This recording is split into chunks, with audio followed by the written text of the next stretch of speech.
मीराबाई कहती हैं, ऐसे बर को बरे जो जन्मे और मर जाए, बलहारी श्री गोपाल जी, बर बर श्री गोपाल जी, जासो चुड़ लो मैं हुए जाए। श्री गोपाल जी पति बन करके आ जाएं, ये तो मीराबाई की इच्छा है। इसके लिए मीराबाई कितनी रोई हैं, कितनी पीड़ा में रही हैं, तब जाकर के ठाकुर जी ने उनको वो फल दिया। आज वृंदा को वो फल क्यों दे रहे हैं? क्योंकि उसका पातिव व्रत श्रेष्ठ है।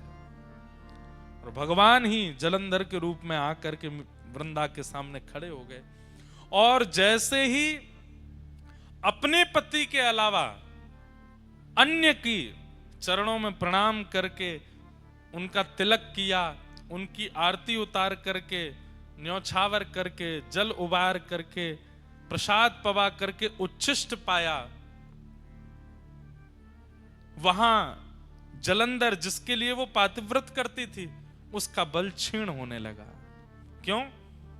क्योंकि अब एक प्रकार से जिसके लिए व्रत था, जिसके लिए नियम था, जिसको निहारती थी, जिसके लिए सब कुछ करती थी, वो तो अब ठाकुर जी बन के आ गए ना, तो ठाकुर जी के लिए हो गया। जैसे ही ठाकुर जी के लिए व्रत हुआ, जलंधर के लिए जो व्रत हो रहा था उसका नाश हो गया और वहां रणभूमि में देवताओं के द्वारा जलंधर का वध हो गया।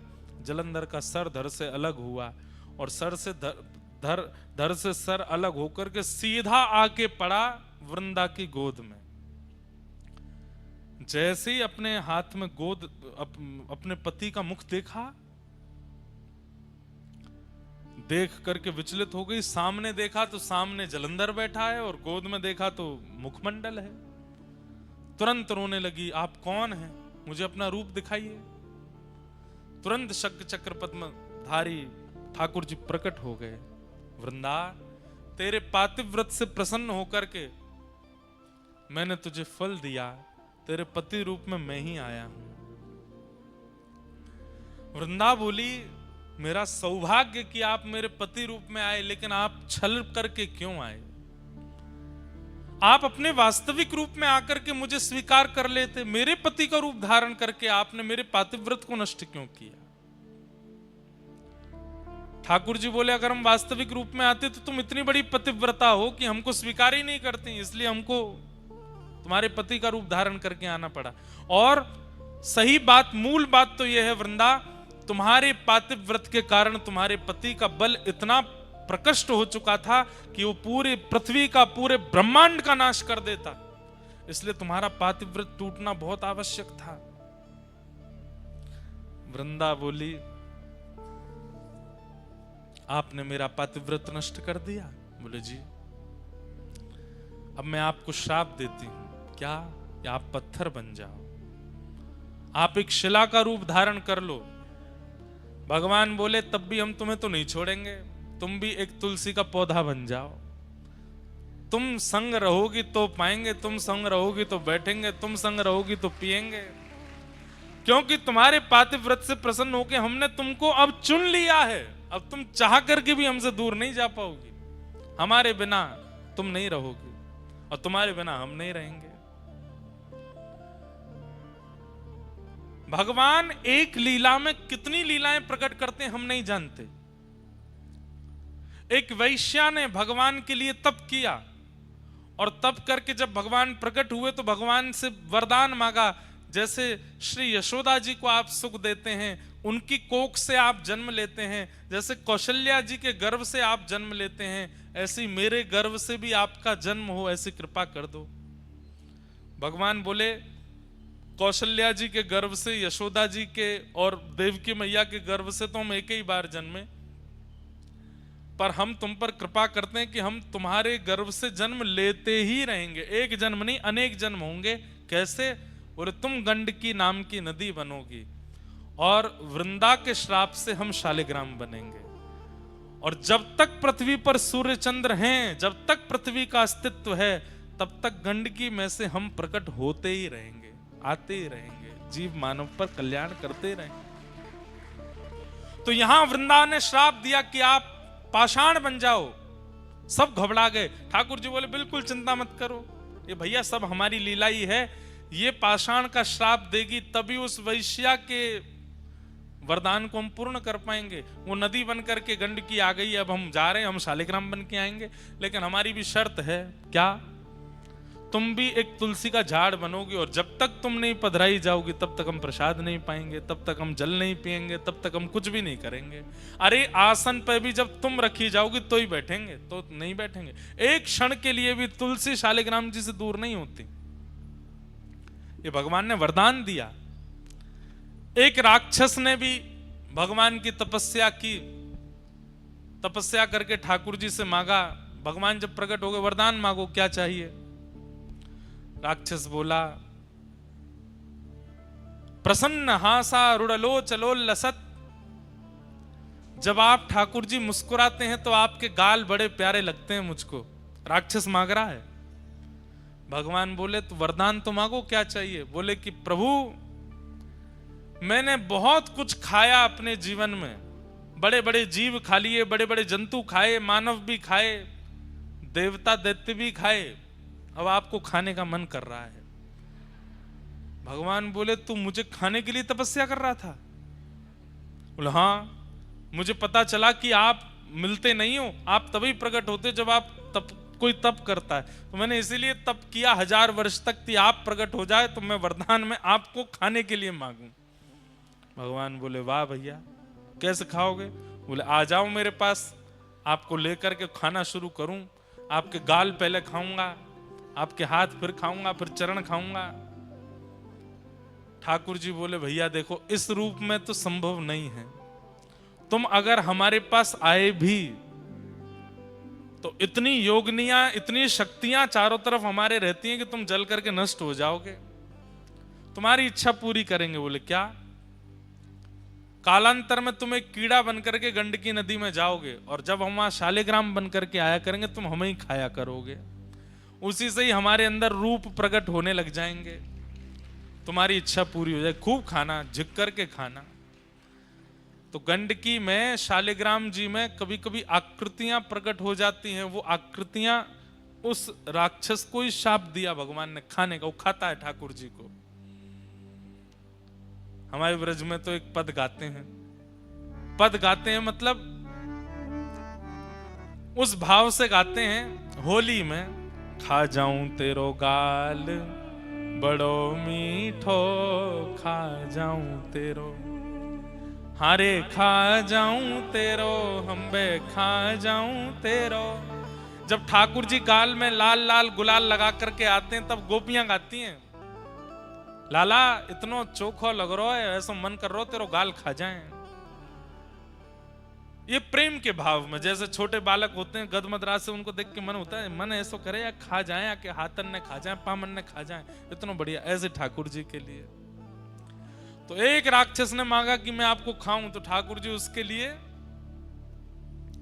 शालिग्राम बन गए। बोले खाना। तो कितनों की इच्छा पूर्ति एक श्राप से हुई। वृंदा ने श्राप दिया कि आप पाषाण बन जाओ। भगवान बोले ठीक है। एक वैश्या ने वरदान मांगा था तो उसके गर्भ से हम जन्मेंगे, वो गंडकी बनेगी और हम शालिग्राम। एक राक्षस ने मांगा था कि वो खाना चाहता है, तो वो भी पेंडिंग बैठा है, कब उसको वरदान पूरा करें।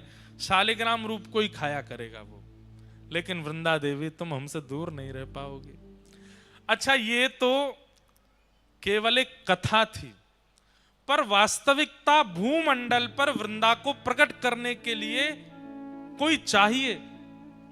जैसे राम जी को आने के लिए दशरथ और कौशल्या चाहिए, ठाकुर जी को आने के लिए देवकी वसुदेव चाहिए। विश्व का कल्याण करने वाली बंधुओं, दो ऐसे रत्न हैं हमारी पृथ्वी पर, इन रत्नों का नित्य आश्रय लेने वाला व्यक्ति कभी यमलोक के दर्शन नहीं करता। उसमें पहला श्री गौ माता और दूसरी वृंदा देवी तुलसी महारानी। इनका नित्य दर्शन करने वाले को कभी यमलोक का दर्शन नहीं होता। तो वृंदा तो ठाकुर जी की ही हैं। अभी सुनिएगा कथा। वो तो आना चाहती है पृथ्वी पर, श्री कृष्ण आएंगे तो लीला के लिए वृंदा को प्रकट होना है। पर वृंदा ऐसे सामान्य रूप से प्रकट नहीं होगी, उसके लिए पृष्ठभूमि चाहिए। ऐसे कोई कौशल्या जैसी, कोई देवकी जैसी, कोई यशोदा जैसी मां चाहिए।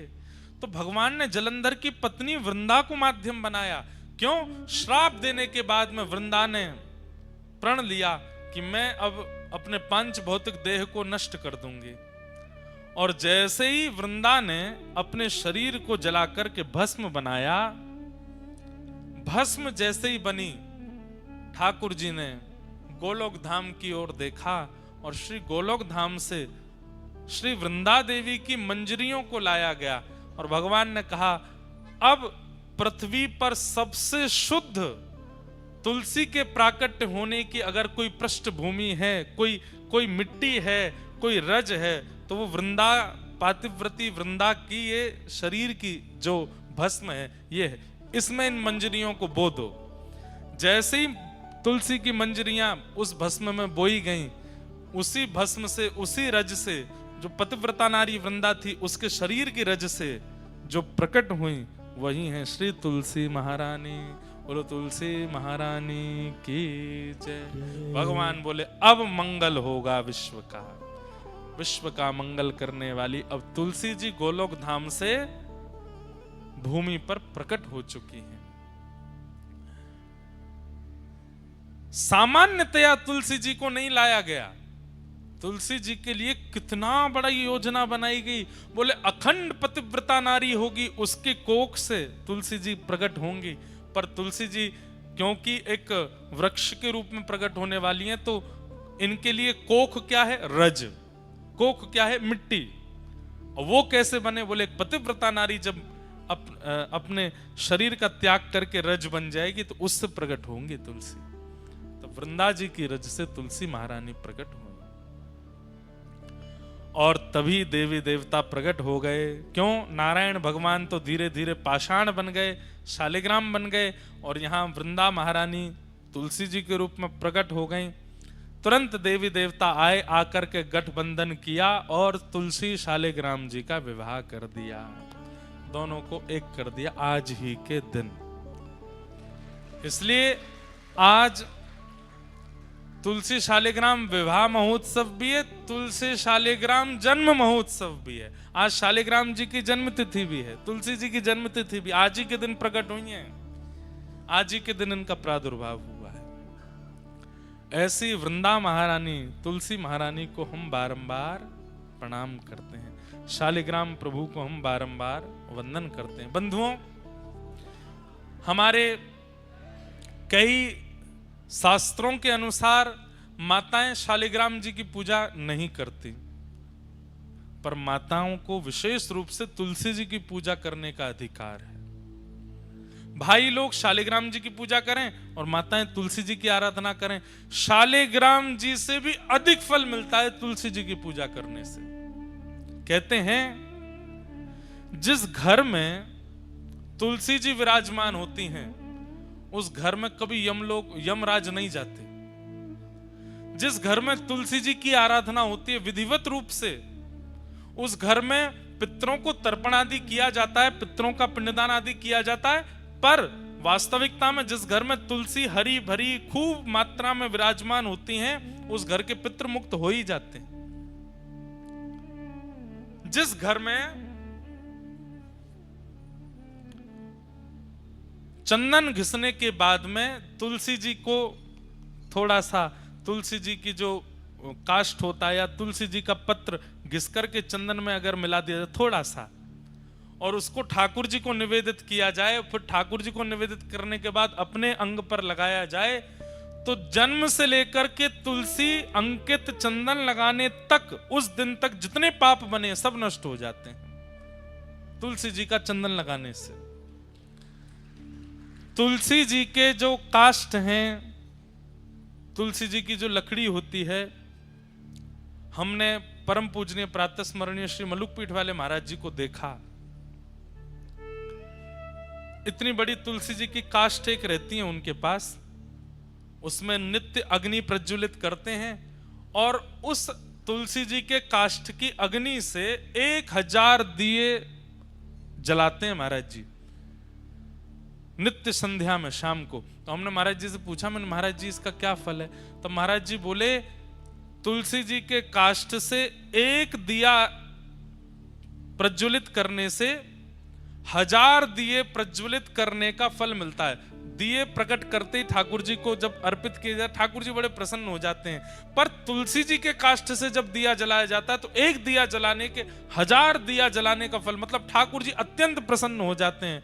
लेकिन महाराज जी 1000 दिए जलाते हैं नित्य एक तुलसी काष्ठ से, और इतने छोटे छोटे छोटे छोटे दिए 1000 दियों का एक इतना बड़ा बना लेते हैं, उसको प्रज्वलित करते हैं और फिर ठाकुर जी की आरती करते हैं। उससे ठाकुर जी इतने प्रसन्न होते हैं उससे।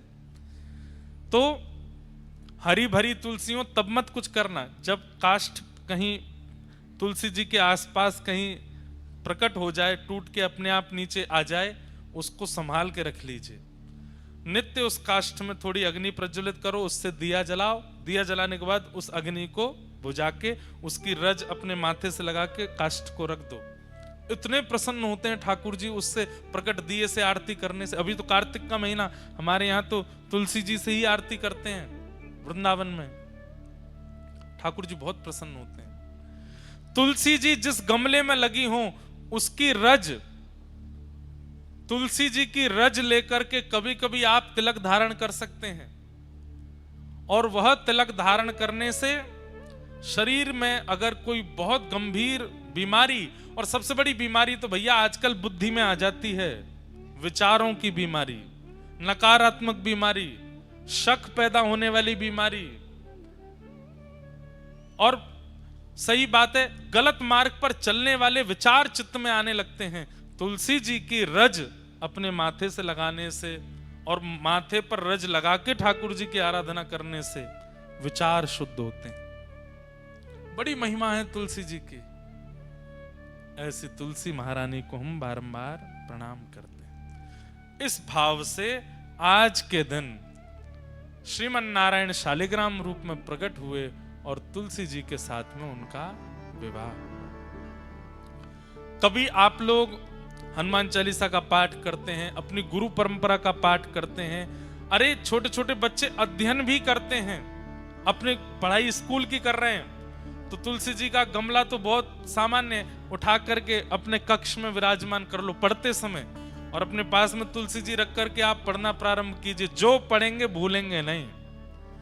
ये एग्जाम देने वाले बच्चों को एक हम युक्ति बता दे रहे हैं।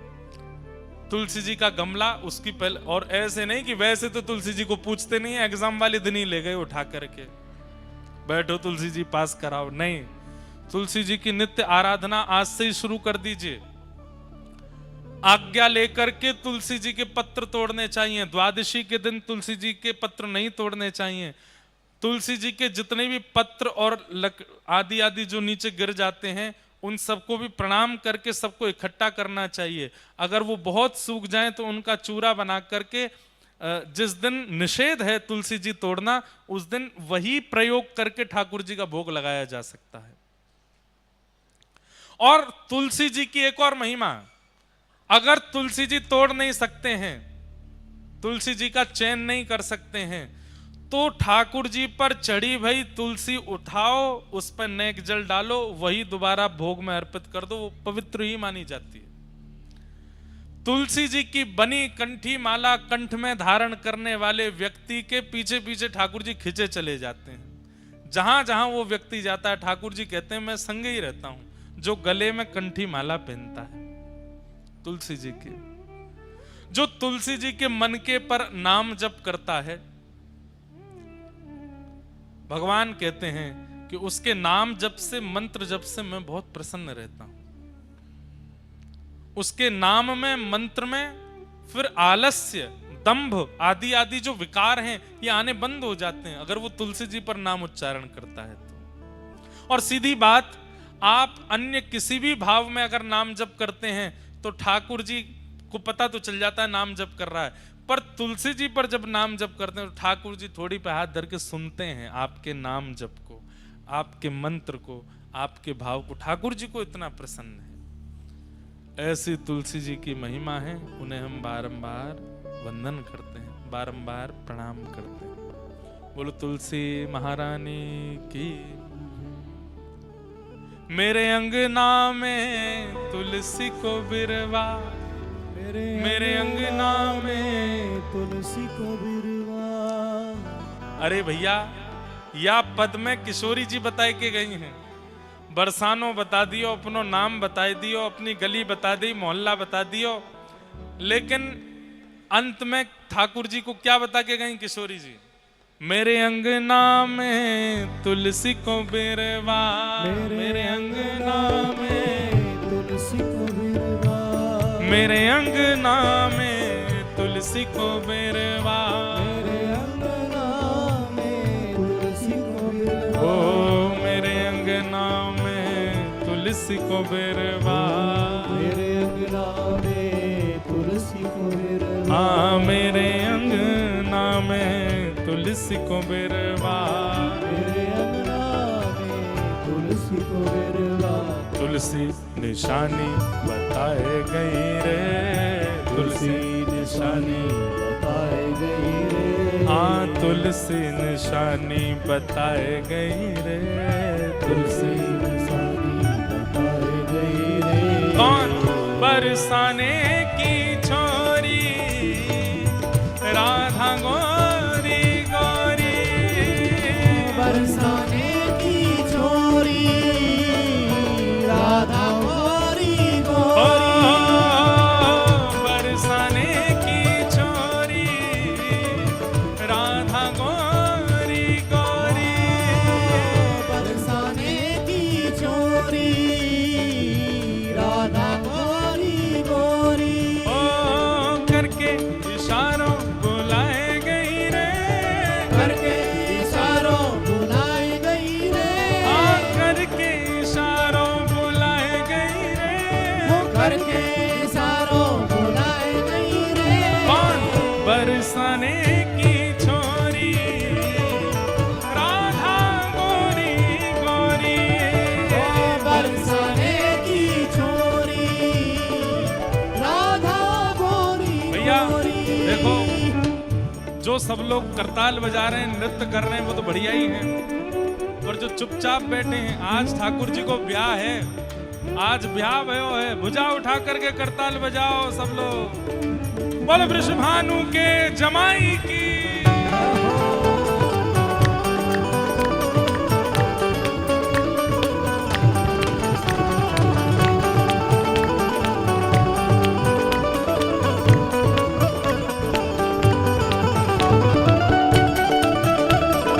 बोलो वृषभानु दुलारी की।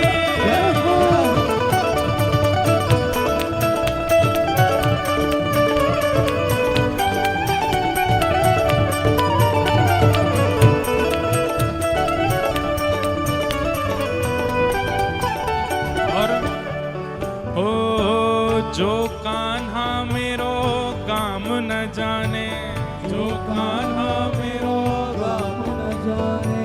जो कान्हा मेरो काम न जाने, जो कान्हा मेरो काम न जाने। हो मेरो काम न जाने, मेरो काम न जाने। मेरो काम न जाने। मेरो काम न जाने। अरे ये तो सब कोई जाने। सब कोई जाने। किशोरी जी कह रही है मेरो काम न जाने, वो तो सबन को पता है। अरे मेरो काम न जाने, मेरो काम न जाने। मेरो काम न जाने। मेरो काम न जाने। अरे ये तो सब कोई जाने, सब कोई जाने। ये तो सब कोई जाने। सब कोई जाने। ओ मेरो काम न जाने, मेरो काम न जाने। मेरो काम न जाने। मेरो काम न जाने। जो कान्हा मेरो काम न जाने, कान्हा मेरो काम न जाने। जो कान्हा मेरो काम न जाने। जो कान्हा मेरो काम न जाने।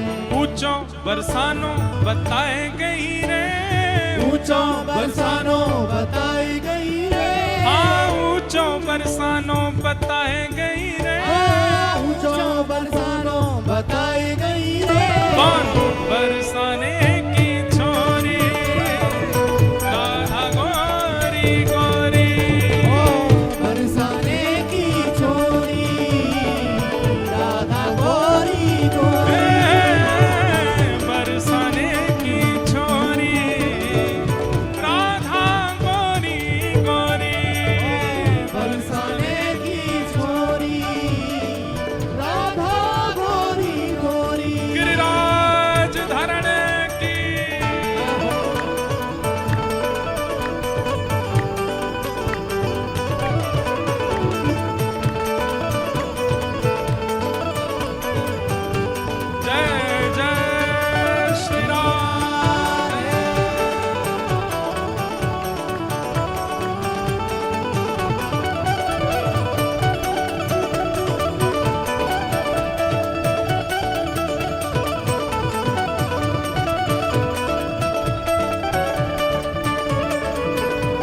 सब सखियन में श्यामा जू प्यारी, सब सखियन में श्यामा जू प्यारी, ओ श्यामा जू प्यारी, ओ श्यामा जू प्यारी।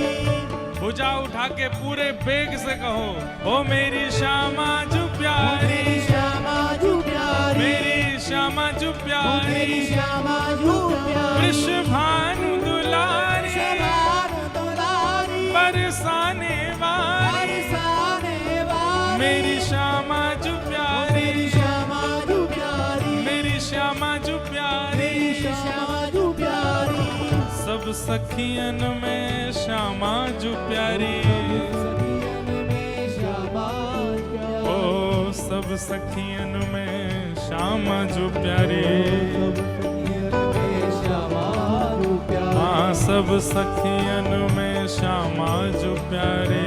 सब सखियन में श्यामा जू प्यारी। मोहन के मन को लोभाए गई रे, मोहन के मन को, लुभाए गई रे, मोहन के मन को लोभाए गई रे, मोहन के मन को लुभाए गई रे।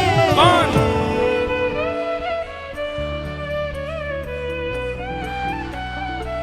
ओ, बरसाने की छोरी, राधा गोरी गोरी, बरसाने की छोरी, राधा गोरी,